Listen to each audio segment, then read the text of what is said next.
theme is called What Would Love Do? That's our theme of the entire month. And today we're going to get an amplification of that, Amplifying Love. And I guess we've got some amps up here that I suppose we can think about. Amplification means to make bigger and more powerful and all that. So stay tuned, because we welcome Reverend Joanne, who is going to explain how we can ramp up and amp up our love. How's that? Is that okay? Okay. So let's welcome Reverend Joanne. Are you ramped up and ready? Yes. See, you got the yes thing going on. Well, before we begin, I want to show you that my Valentine's did get ramped up. Amplified. That's a good word. I sent myself a Valentine. So those of us in the room, which are some of us who don't have a Valentine, so someone's... No, you're okay? I love them. Oh, good. And when we love ourselves, we make ourselves more available for someone to love, right? So today you're going to get the 4 powerful keys to amplify love in all of your relationships, with your children, with your mate, with your co-workers, with your neighbor, with everyone. And I love these. But before I begin, I had to show you this. I'm going to hand this to Ken. I got the world's biggest Valentine. Isn't that great? And it was given to me by 2 members of our center who are actually a couple. So I've never gotten a Valentine from a couple before. Isn't that great? I think that's a really good thing. It's a sign. It's a sign from God that something is happening here. Anyway, it says on the outside, "To my Valentine, I love you to infinity." And on the inside it says, "and back, and back." So isn't that great? And I have to say, I don't know how you would mail this. What would the Canadian Postal Service do with this? Wouldn't fit in my mailbox. They would have charged the parcel rate. Oh, they would have charged the parcel rate. Anyway, I just had to start with that because it was amplified. Valentine's was amplified. Did you all have a good amplification of Valentine's yesterday? Yes, I went to a dance, of course, and there wasn't anyone to dance with mostly, so I danced by myself. I got on the dance floor all by myself, and I make a very good partner. Or I have an invisible partner, so got some good times. That was good. All right, so today I am sharing, of course, this idea of amplifying love, and there's 4 ways that we can do that. Before I share that, I want to just share a little bit about a couple of things. So there are many ways to seek the answer to the question, how would we amplify love? We might, for example, you might think, you could do reading, you could pray, you could learn and take workshops. How many of you have taken a workshop on love? How many of you have taken a workshop? Got more answers that way. Anyone here take a workshop on love? And there's a great book that one of our members is reading called The 5 Languages of Love. And so believe it or not, we speak different languages when it comes to love. Some people like gifts, some people like words, some people, we're all different. Well, there's one way that we often overlook, and that is called, and you're all going to love this, the classroom that is called relationship. Don't we love relationship? Relationship. And in truth, there is nothing that we do that does not involve, if you think about this, some form of relationship. We are all in a relationship with everyone that we come into contact with. Maybe some friends, right? I'll give you some ideas. Friends, co-workers, grocery store clerks, coffee baristas. Anyone ever go have a latte or a cup of coffee? Family, and of course our children, our parents, our brothers and our sisters. A sister from another mister, and the brothers from another mother. So we have all these relationships. With everyone, we are in a relationship with the divine, our first relationship. We come from the divine source here to planet Earth. And someone once called it party planet Earth. I don't know if that's true for everyone. Is that true for everyone? Is everyone having a party? Not so much right now. We're going through a divine awakening. In case you're wondering, what is going on right now in the world? these things happening everywhere. We are going through a collective awakening. And I love that. So Marianne Williamson, how many of you have heard of her before? She wrote many, many books. And she said this: relationships of all kinds. Relationships are spirits' laboratories, bringing people together for the maximal opportunity for mutual growth. When you meet anyone, remember it is a holy encounter. It is, and that's taught also in the Course in Miracles. How many of you, anyone here studied the Course in Miracles? That's what they teach you. However, or I could say, but relationships are not always smooth sailing. Anyone notice that? Even with your kids, even with your mate, even with your husband, your parents. I know people who are struggling in their relationship with their mother. Maybe you've had that too. So they're not always smooth sailing, and you could also might even call it the school of hard knocks. Anyone have that once or twice, maybe a couple of few times in their life, right? And so isn't that interesting? So when we are in relationship, whether it's with the grocery clerk or our mate or our child, that statement that it is a school, an opportunity, if you will. We are having an opportunity to grow spiritually. See, when you're alone, like I live by myself and I'm alone, part of the time I'm with my community a lot of the time. When you're by yourself and you live alone, nothing much happens. I mean, my neighbor just recently bumped into me and she said to me, "I'm calling you the quietest neighbor." And I said, "Well, yeah, who do I talk to? I have a plant." I don't have a dog or a cat or a chicken or anything like that, a horse. A little piglet, that would be cute. But no, I mean, it's very quiet in my apartment. It's complete silence because I'm just there by myself. So I am the quietest neighbor that you can have because there I am. So when you are in that relationship with anyone, sometimes though, it can be a little rocky. Sometimes it can be difficult. And relationships, well, we want to remember that relationships are spirits' laboratories, bringing people together so they can grow and evolve spiritually. And there's a poem from an unknown author, just very tiny poem, and I read it. It says, "I looked for my soul, but my soul I could not see. I looked for my God, but my God eluded me. I looked for a friend, and I found all three." And I have this beautiful rock that's engraved on my porch, my little porch, that says, "Friends are the flowers in the garden of life." So think about that for a moment. We all have friends. Anyone here not have a friend? We all have friends.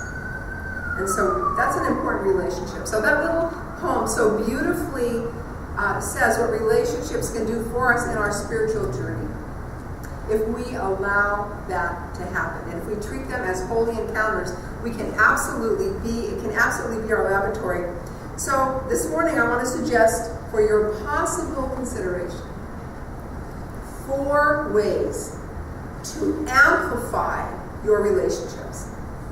And the first one might seem a little bit obvious. So I want you to think right now, before I even share this with you, I want you to close your eyes. And I want you to think of someone in your life, past, present, hopefully not future, that you have a little bit of a challenge with. Someone, it could be a relative, a parent, a child, maybe you have an obstinate child, or maybe not, a neighbor, someone in your life that's given you a little bit of grief. And I want you to just, in your mind's eye, imagine that you're looking at that person right in their eyes, and they're looking into their eyes, and you're going to say this very first one: you are making a commitment to love. Say, I am making a commitment to love you, you rascal, you little rascal. I am making a commitment. Okay, so the very first one is making a commitment. And Dr. Holmes said it beautifully. He says one of the first things to do is to love everybody. If you have not done this, begin to do so at once. That was part of our reading. There is always more good than bad in people, and seeing the good tends to bring it forth. So step 1 is you say, I commit to love. And just saying that amplifies what is possible with another person, even if you're not getting along, and especially if you're not getting along with someone, however old they are, if you can make a decision and say, I commit to loving this person, then all of a sudden it shifts something in you and you say things to them all of a sudden that are extremely loving. And it's not them that changes. You're not trying to change them. We cannot change another person. Who can we change? Only ourselves. So we make that commitment. And we make it as part of our spiritual path on which any life can be focused. We focus on our spiritual journey. Deepak Chopra put it this way in his book, The Path to Love. He said, you were born to be completely loved and completely lovable. For your whole life, the reason you do not feel or may not feel completely loved and completely lovable is that you do not identify with your spiritual nature. Your sense of love has lost the one thing it cannot afford to do without, and that is the higher dimension of love. So I'm not talking about romantic love, but a broader, deeper love for all humankind. For all humankind. And included in that is ourselves, to love ourselves. Psychologist Erich Fromm, how many of you have heard of him, Erich Fromm? He said this, if I truly love one person, then I love all persons. I love the world. I love life. If I can say to someone else, I love you, I must be able to say, I love you in everybody. In everybody. I love through you the world. I love in you also myself. The energy of love is like water. If it doesn't flow, it stagnates. What happens to a body of water that doesn't flow? Yeah, someone's making a face. Not so good, right? So water, love is like water. It needs to flow. It needs to flow. It needs to be amplified. So number one is you make that commitment. And the thing that's interesting is not everyone will love us. Maybe some people don't even like us. But if we choose love, then, and we make ourselves lovable, then that shifts the energy of that. The Father and the great master teacher, Jesus, said this. He said, our focus on the ideas that Jesus so beautifully said is that I am in the Father, and the Father, God, is in me. The Father is always in me, yes, but am I always awake, knowing that right where I am, love is, right where I am, God is? Am I awake to that? Because when you know that, and you know that in every minute, and you live your life from that, it shifts everything. So all of that is about, number one, to make a commitment to love. Number two, another way to amplify love. And this is I really like this one, but I want to explain it a little bit because it might sound like, well, I don't know. I won't say what it might sound like. Number two is emotional honesty. Emotional honesty. What does that mean? That means you are willing to share what you are feeling by using I statements, that you are willing to be emotionally honest.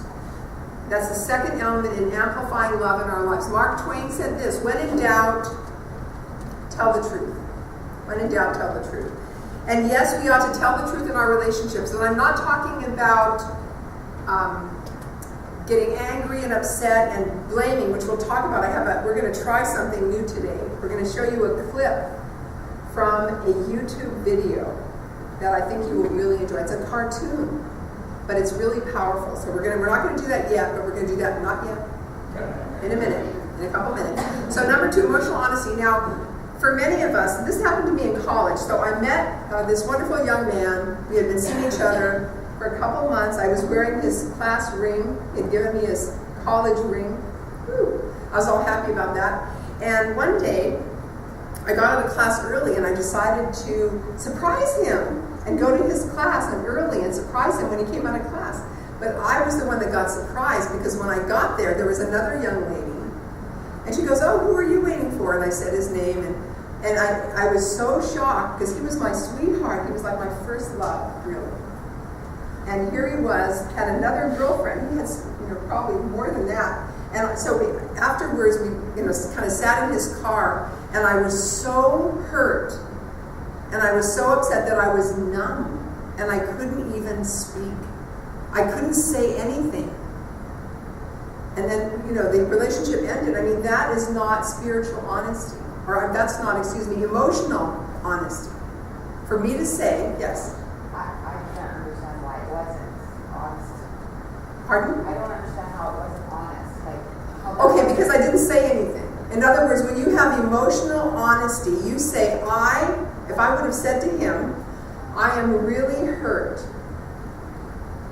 to find out that you have this additional person in your life that I didn't know about. I am really angry. I felt abandoned. I felt unloved.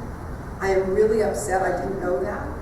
That's emotional honesty. To say nothing, at the time, I just didn't really understand it. So it's important, that we commit to love and that we have emotional honesty, that we say, we're not blaming, not yet. We're not blaming. We're not blaming. We're simply saying what's inside of us. I am sad. I am upset. I am happy.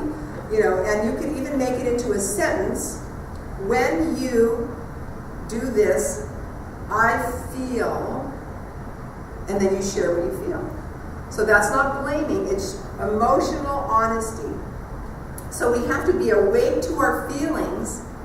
How many of you have trouble sharing your feelings? Especially if you're not happy. Right? In my family of origin, I was not allowed to be angry. If I said one word to my parents, they considered that talking back. Anyone ever have parents like that? You weren't allowed to talk. Don't you say a word, that's talking back. Right? So I wasn't allowed to express my feelings. And that was really difficult. So when you grow up like that and you become an adult, you can still be going through that.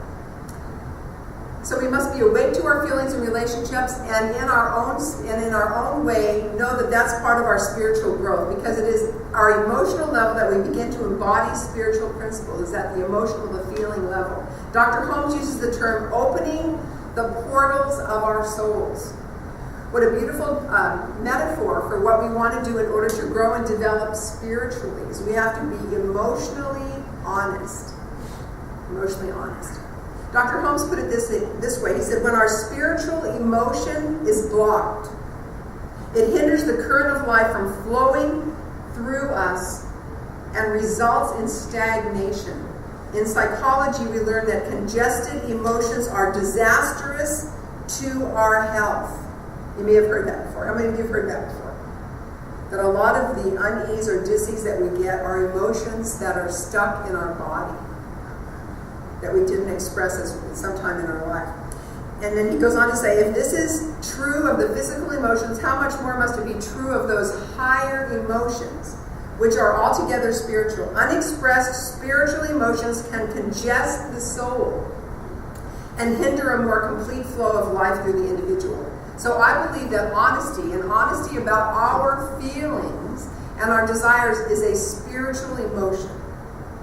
It's a spiritual emotion. If we block that emotion, we block our growth. So we really want to get in touch with what we are feeling and be able to communicate that with I statements. I am feeling. And then you fill in the blank.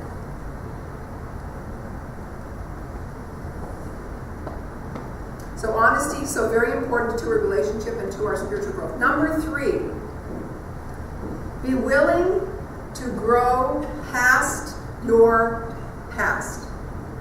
Be willing to grow past your past. I'm not going to spend a whole lot of time on this particular one, but what I have discovered is that most of us go into a new relationship and we bring all of the old baggage. Let me tell you what my husband did or did not do. He did this, he didn't do this, he didn't do this, right? We bring that. Anyone do that? You're laughing. We do that. So we have to be willing to grow past our past. And what's really important to remember about this is that there is a place in us that has never been violated. There is a place in us that has never been harmed in any way. And that place is pristine, it is pure, it is beautiful, it is God-conscious awareness. And that place is the place of spirit. How about bringing that to your relationships? What would it be like for you to go into a new relationship and talk not at all about your past? Talk about your spiritual journey. It'll just wreck that pure heart. It'll be what? Relationship is bad, then it'll just tarnish that. Right. See, when every time you bring up the past, this is what you do. We all do this. I don't know anyone who doesn't do this. Probably even the Pope does this. Maybe even the Dalai Lama, right? So we meet someone and we scoop up the past and we bring that into our present, and then guess what? We get to relive all of the things we didn't like. I don't like this, and I don't like this, and I don't like this, and I don't like this. And usually the wound that we have is not from the person that's standing in front of us. The wound that we have is from our past. We bring all of our wounds with us. And the person standing in front of us just happened to bump our wound, but they didn't cause it. So, gosh, very powerful. One of my friends has a dog named Lily. It was a rescue dog. And most likely, my friend was thinking that this dog had been abandoned. But does that dog keep herself from absolutely being a love magnet? Does that dog keep herself? No. They said they even noticed that she wags her tail in her sleep. She's so happy. Right? So, things happen to dogs and cats and animals. And they know, your dog, you don't get home and your dog says, well, where have you been? It's past time for my walk. They do? Or the cat goes, wow! Scratches you? No, it doesn't happen. Okay, so again, number one is you make a commitment for emotional love. I'm sorry, you make a, see, I'm looking over here and getting all distracted. You're taking pictures. All right. See, your graphics are so good, they're taking pictures of them. Okay, so you want to make a commitment to love. Number two, you want to be emotionally honest. Number three, be willing to grow past your past. Last one, and that's when we'll do the blame, but not yet. This is such a good one. Take personal responsibility for your happiness. Imagine doing that in all your relationships with your parents, with your children, with your neighbor, with your best friend who moves far away.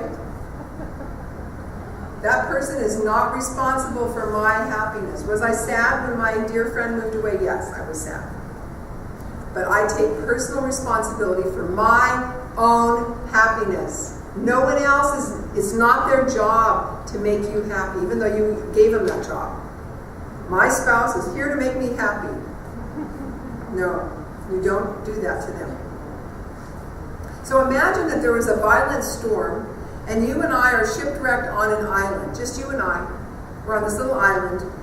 And after a week or so, with nothing to eat, I start blaming you because you're not giving me the food, and you're not even looking for food on this new island. I start blaming you. Anyone ever do blame? And there's an outrageous, fun little clip that we're going to watch right now on blame called, can you go ahead and play that now? And you're going to love this. I think that a picture paints 1,000 words. To see if this is you or you've ever done this kind of thing, you have to see this movie. Okay, let's see it. We're just trying this out because we want to be able to show YouTube videos and have multi-dimensional services. So let's see if we can get this to work. Espresso for the mind. Isn't that great? Let's all have an espresso for the mind. Something goes wrong. Here it is. The first thing Turn you it up. want to know is whose fault it is. Hi, my name is Brene. I'm a blamer. Let me just tell you this quick story. So this is a couple years ago when I first realized the magnitude to which I blame. I'm in my house. I'm on white slacks and a pink sweater set, and I'm drinking a cup of coffee in my kitchen. It's a full cup of coffee. I drop it on the tile floor. It goes into a million pieces, splashes up all over me. And a millisecond after it hit the floor, right out of my mouth is this: damn you, Steve. Who's my husband? Because let me tell you how fast this works for me. So Steve plays water polo with a group of friends, and the night before he went to go play water polo. And I said, hey, make sure you come back at 10, because I can never fall asleep until you're home. And he got back up at 10:30. And so I went to bed a little bit later than I thought. Ergo, my second cup of coffee that I probably would not be having had he come home when we discussed. Therefore, And so the rest of the story is I'm cleaning up the kitchen. Steve calls, caller ID. I'm like, hey. He's like, hey, what's going on, babe? What's going on? So I'll tell you exactly what's going on. I'm cleaning up the coffee that spilled all like dial tone. Because he knows. How many of you go to that place when something bad happens, the first thing you want to know is whose fault is it? I'd rather it be my fault than no one's fault. Because why? Why? Because it gives us some semblance of control. But here, if you enjoy blaming, this is where you should stick your fingers in your ear and do the no thing, because I'm getting ready to ruin it for you. Because here's what we know from the research. Blame is simply the discharging of discomfort and pain. It has an inverse relationship with accountability. Accountability, by definition, is a vulnerable process. It means me calling you and saying, hey, my feelings are really hurt about this, and talking. It's not blaming. Blaming is simply a way that we discharge anger. People who blame a lot seldom have the tenacity and grit to actually hold people accountable, because we expend all of our energy raging for 15 seconds and figuring out whose fault something is. And blaming is very corrosive in relationships, and it's one of the reasons we miss our opportunities for empathy. Because when something happens and we're hearing the story, we're not really listening. We're in the place where I was, making the connections as quickly as we can about whose fault something was. Isn't that good? All right, so we don't want to blame. Do we want to blame? Let's say no. All right. And then we'll turn that off and we'll continue on. All right. So to sum this all up for today, because we are now done with that, and I love that idea of be able to have you too.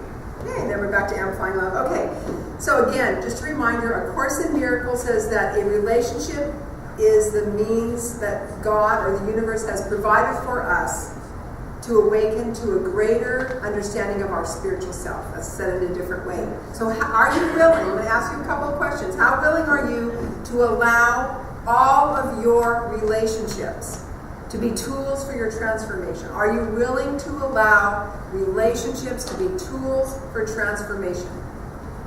Yes. Yes. Okay, so I'm going to ask this question a little bit. We're going to go number 4 first. Raise your hand if you are open to taking responsibility for your transformation and not blaming. Are you willing? You just raise your hand. Okay, the next one. Say yes if you are willing to grow past your past. Yes. Stand up if you are willing to be emotionally honest. If you're not, don't stand up. And say hallelujah if you are committed to love. Hallelujah. All right, there you go. So with that in mind, let us do our closing affirmation or affirmative prayer.